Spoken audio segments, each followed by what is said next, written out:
Have you ever been in a situation where you wanted to help the other person and you had the best intentions in your mind and heart, and something triggered the entire conversation went in the wrong direction, and you just wondered what happened there? And then the emotions start flying, and people start feeling in a certain way, and you're kind of lost and overwhelmed as to what did you do wrong. Now, it's bound to happen because when you're dealing with human beings, all kinds of biochemical reactions and emotions come into play. I wanted to share with you a very simple yet very powerful framework which exists in behavioral science, and it's called Karpman Drama Triangle. Once you understand this drama triangle, you can see it happening around you, you being part of it, and just the whole emotional, vortex that exists, which is unnecessary and is purely draining, energy-wise and emotions-wise.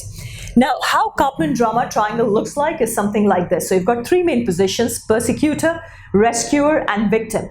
And as it says, persecutor is the one who gets upset, who thinks things should be done in a certain way. Rescuer obviously wants to save people, wants to help people, and in fact loves the recognition or the attention gets for doing that.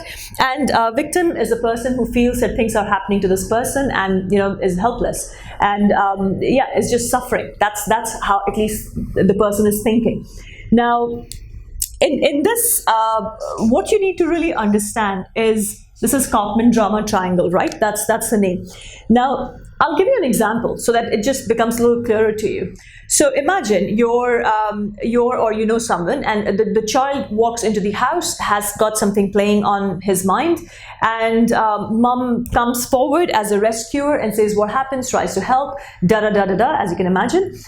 Child doesn't want the help at that time, so acts a little rudely. Mom is doing so much for the child already, or any parent for that matter of fact. I'm just taking an example, being a mother myself.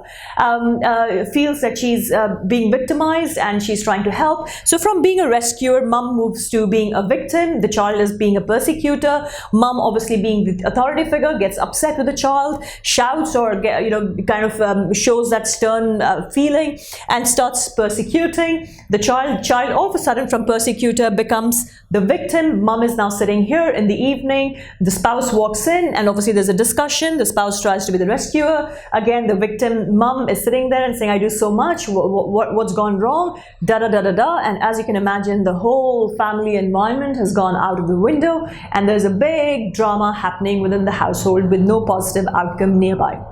Similarly, in the business situation, as you can imagine, you, in the best of the best mindset, you try to give some feedback to your team member. Team member feels you have not really understood where he or she was coming from, so is a victim, ignores your advice, doesn't do what you have asked him or her to do. You obviously get upset, you start persecuting. The team member maybe responds back or shows some kind of a body language. You all of a sudden start feeling like a victim. You go back home, share with your spouse saying, look, I try to do so much and my team doesn't pay attention or respect or and again, as you can see, the whole thing is going. Or sometimes I've seen business owners giving some very strong feedback to their team member, but then they get so conscious that the team member is not feeling bad, so they all of a sudden move to being a rescuer and they're trying to help the team member. Team member then starts persecuting in his or her own style. The business owner starts feeling victim, and so on and so forth. You get the point, right?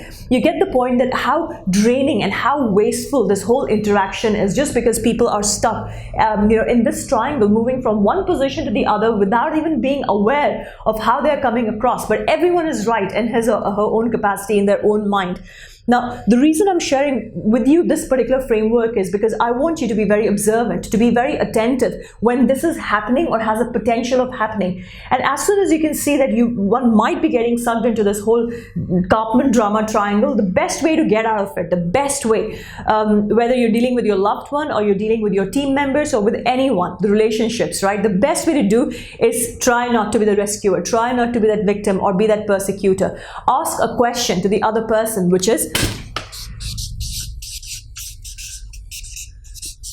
how can I help you? How can I help you? Remember that mom, if she would have asked the child, how can I help you? Leave me alone, mom. All right, that's fine. Whenever you're ready, we'll talk. Right? So there's a nice at parity kind of a relationship. Team member, yeah, you're giving feedback, but at least Ask people, or tell them, give them the context and tell them how you're trying to help them. Or even before you do that, ask them what they think about it, and then say, how can I help you? Or is it okay if I help you? Take permission. When people give you permission to help them, you'll be surprised they're not feeling like victim. Then there is parity. The word is parity. They feel that they have autonomy, they have equality in that status, and they're more willing to receive that feedback that you're trying to give, and they'll be thankful. They'll do something about it. But first, take permission before you start being the rescuer or persecutor and therefore end up feeling like a victim if people are not paying attention to what you're saying. So the best way to get out of your Karpman drama triangle is to ask the question, how can I help you?